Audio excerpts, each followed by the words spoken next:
In this video, I will show you how you can animate anything inside a 3D model without using any third-party plugins or software. We will discuss a method where you just have to place your screenshots, video or any image and everything will be updated in the final composition on its own. Also, to make it even more interesting, we will learn some cool secret techniques which will make your edits premium. So without opening the Blender, let's get started.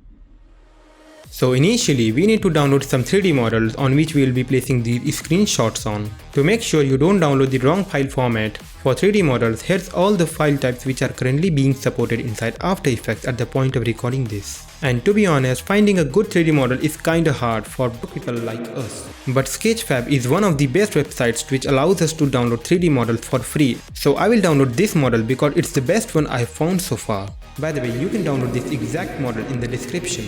Now we will create a composition and place the 3D models inside this comp. And make sure to change the render engine to Advanced 3D. If your model is small, then try to fit it in the frame to see the whole process clearly. Now I will take a screenshot of my Android phone and I will be placing it inside iPhone. I hope this is not illegal. And then you just have to make sure that screen is directly facing towards you. This will eventually help you to create the mask accurately. So I will import it and place it on the top of the 3D model. Now I will import the screenshot and place it on the top of the 3D model, and then you just have to make sure that screen is directly facing towards you. Now just lower the opacity of screenshot and try to make the best mask of your life, because the smoother the mask will be, the better result you can expect. I'm just using the pen tool to create this mask, and just pay some attention on these rounded corners and you will be good to go.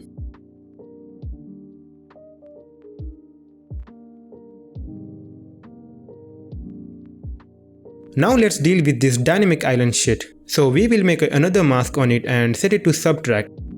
And then increase the opacity to 100%. Now you have to pre-compose this screenshot layer and check this leave all attributes option. And this will make a new composition exactly the size of your screenshot, and you can place anything you want and it will automatically update in the final composition. Now you have to go back to previous comp, and instead of parenting and linking, we will pre-compose everything into one single composition, and this will eliminate all the issues which comes during rotating the 3D model. At this point, even if you make your layers 3D and rotate them, then it will behave like 2D layer, and to fix this, just click on this continuously rasterize button. If your problem is still not fixed, then make sure to change the screenshot layer to 3D.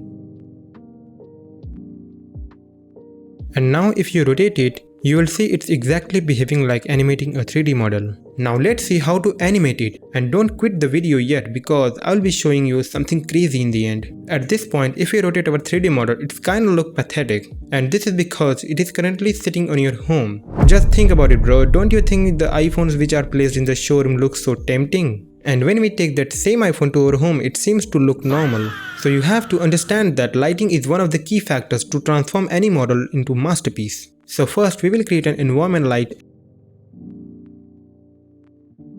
and if you open this transform option and rotate this X or Y rotation, the light will move around your 3D model. If your light is bright or dim, then just double click on this environment light and adjust its intensity. Now you have to head over to Polyheaven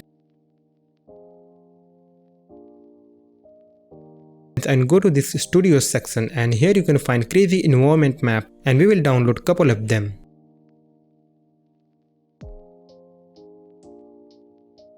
Now just import them inside After Effects and place any one of them in the timeline. And then I will expand this environment light and go to the light options, and here you will find a source drop down menu. So I will change it to the environment map that we have just downloaded. And now when you rotate the X or Y rotation, it feels like you are actually in the Apple showroom. So now I want to animate this light around the edges of the iPhone. So first I will adjust the X or Y values, whatever it takes to get the light on the spot. And then I want it to continuously rotate this around the edges like this. So here I will type a basic expression named time times 50, and this will animate the light during whole animation. To animate them, just add some rotation and position keyframes and add some keyframes at 5 seconds, and now move your playhead to starting and then drag the 3D model down like this and play with the rotation keyframes to get the smooth spinning look. And because I want it to come smoothly near the end, so I'm using this graph. I'm adding some text here just to fill the blank spaces, and to make this text I've used a preset, and this is now looking like this.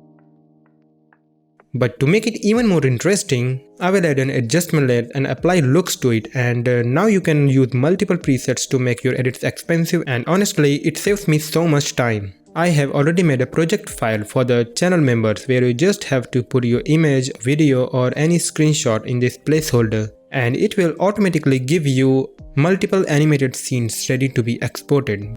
You can also change multiple environment maps from this drop down menu, and this will change the whole look of your animation in just single click. But feel free to customize them however you want. So if you want this project, then make sure to join the membership if you can. Otherwise, I've told you how to make it from scratch. Also, there are many techniques to separate elements from the screenshot and animating them one by one, which you can use to create some dope animation just by using an image. Like I'm using this Instagram profile picture and I animated its followers count and separated some elements to create a depth in this scene, and this is how it looks. If you want to learn these techniques, then make sure to watch my this video and you can get so much ideas to animate any screenshot. With that is being said, I hope you like this video and don't forget to check out the practice file, and I will see you in the next one.